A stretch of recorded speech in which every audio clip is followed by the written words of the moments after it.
The Last of Us by Naughty Dog. The Last of Us was a new IP that went into development in 2009 after Uncharted 2 was released.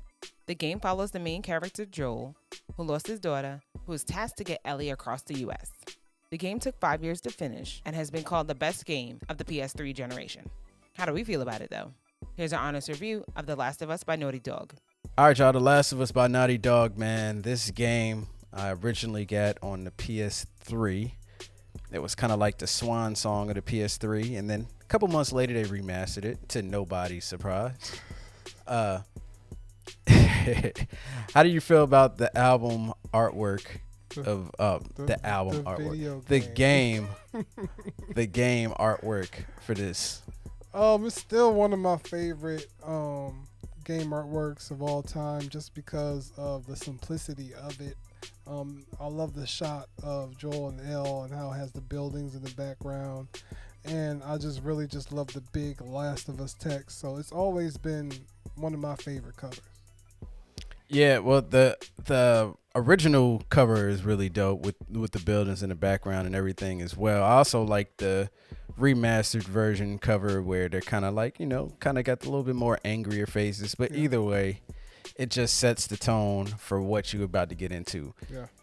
Now the idea of this game, man, this game is extremely emotional. I'm talking about, I felt emotionally invested in this game, and I don't know if I had felt that way since Final Fantasy VII.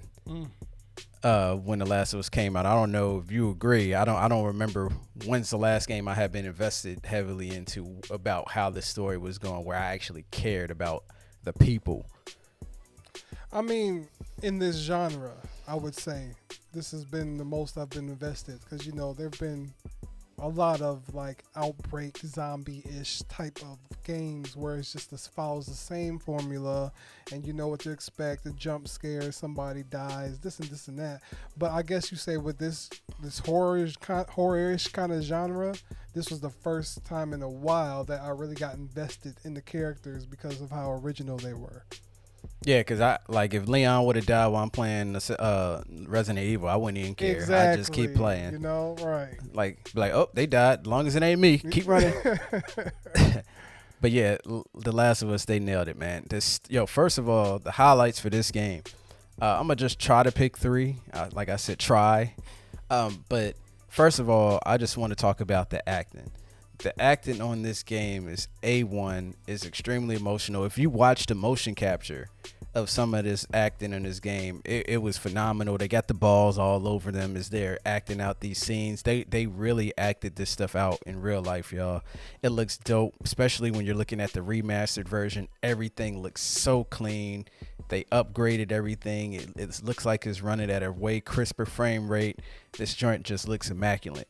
Number 2, the fighting, first of all, the controls and the way that you use everything for this game was on point too. I've always had an issue with Resident Evil controls. For the most part, it always felt clunky. You run around the corner, the camera changes, and if you don't adjust to the way the camera changes, you end up running backwards or something, or to the side, or it's kind of weird. But they got it 100% right with this one, over the shoulder. Everybody's using this angle now. Resident Evil 4 did it. Couple other companies are doing it too. God of War did it. Over the shoulder just seems to work. I remember when I first saw it, I was like, that's too close. But no, it actually makes you feel really close to the action, if anything. And the controls feel really good. There's never really been too many times where I was just really disappointed. And another thing that goes underappreciated with this game is the ambiance and the soundtrack. Like, they sit you and they make you feel like you're out in the wilderness in Wisconsin or wherever state that you have to go to. I can't remember. Somewhere in the Midwest, Colorado. At some point, I feel like you're in Colorado, right? I don't think. I can't even remember. I don't think so. I thought it was. Yeah, we'll get to that in a moment. Yeah, I can't even remember. I just know you're crossing state lines. All right, you start off. Yeah. So yeah, you're in Massachusetts at first, and then you end up going all the way somewhere else. I can't even remember where it is. But either way, there's always times where you just have these moments where you just look like, man, this looks crazy. Like when you see the animals crossing in front of Ellie and everything, and she's freaking out because she never seen all of these animals. Yeah. That looks amazing. Going into stores, seeing abandoned movie theaters and abandoned arcades and stuff like that. All of that stuff is really dope, and it sets the tone. In the music, it could calm you and it could make you feel really tense at the same time. Yeah, they went from Texas, Massachusetts, Pennsylvania, Wyoming, Colorado, and Utah. Okay. I didn't even remember all that. Yeah, I sure as hell didn't. But yeah, man, I want to piggyback off what you said about the acting. The acting in this game was phenomenal. I think this is one of those games where you would prove to people that, video games are just as great as Hollywood productions. I feel like you can argue that with somebody with this game because of the dynamic performances that they gave with each character. Even the characters that you would meet, like just for a moment, you would want to know more about them because of the performance that they gave that character. They gave that character a believable weight and story and everything like that. Second, what I think most that I love about this game is the actual gameplay itself, because of the fact that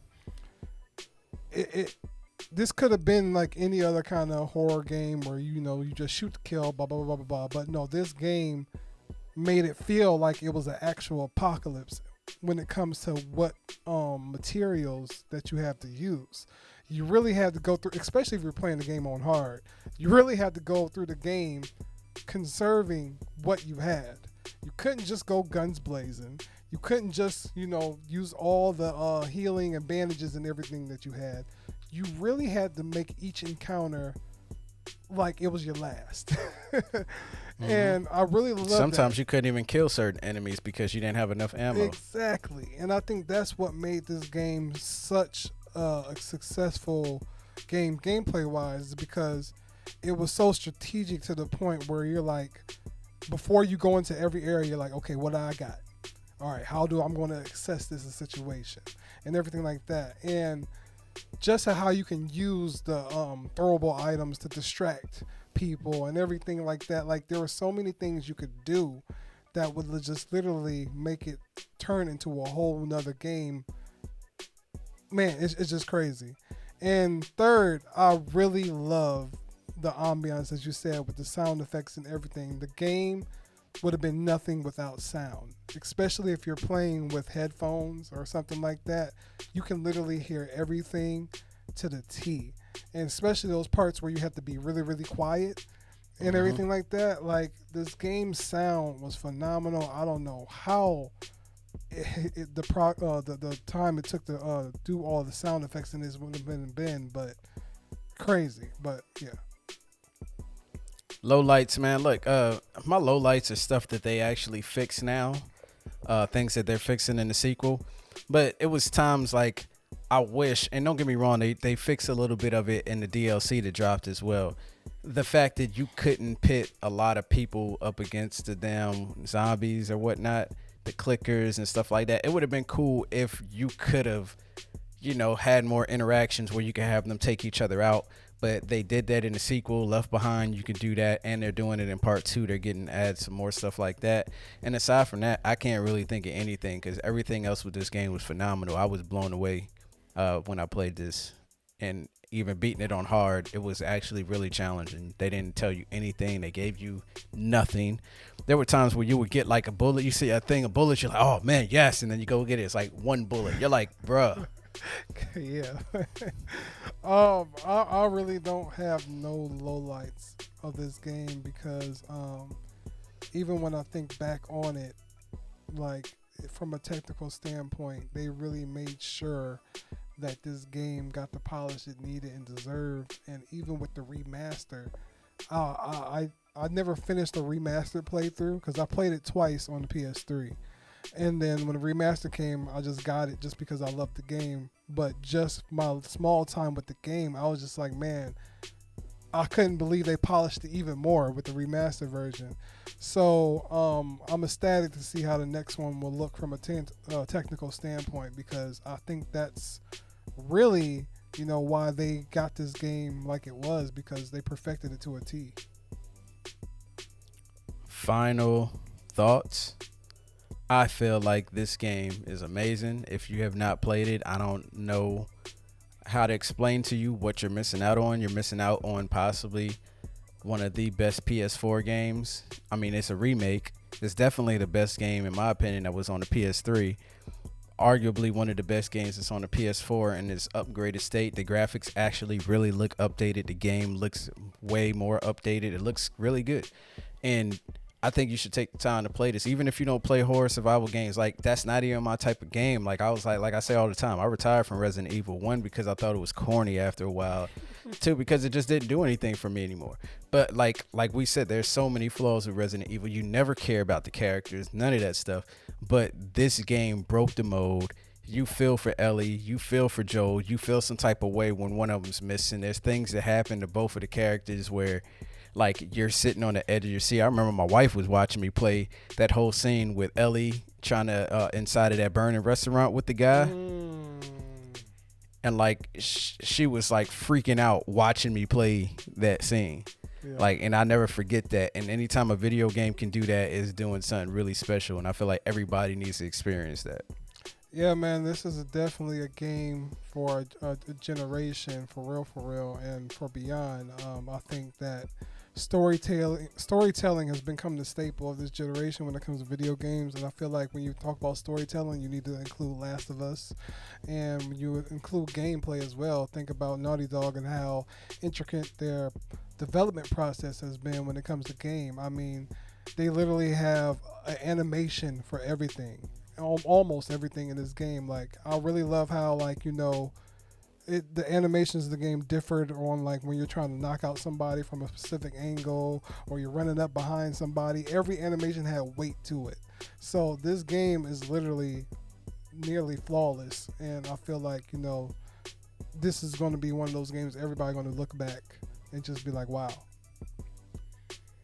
Final grade, 10 out of 10. This game is flawless to me.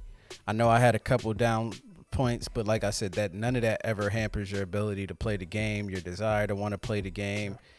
There was some parts that were scary as hell. I ended up in the basement. All you see is water. Even if you kneel down, they don't show you anything. I was scared as hell. I turned the game off, then play to the next day. There's some stuff that happens in this game that actually is scary as hell. I'm trying to explain to y'all. This is dope. This is what you want from a horror survival game. Story, everything takes about 12 to 16 hours to beat. I can't quite remember. It's somewhere around there. About 12. I want to say. Yeah, maybe about 12. Maybe some people are beating it in 8. I can't remember. Yeah. It's been a while since I played it, but it doesn't change the fact that it's amazing. Like he said, I bought it again just because I was like, I love the game. It's crazy. So check it out. Yeah, most definitely a 10 from me. Last of Us will for always be that game that I remember because of the experience. And I feel like if you haven't given yourself the chance to experience it, you're missing out. Even if you don't own a PlayStation 4, find somebody who do and just play the game. You know. Not right now, though. Not right now.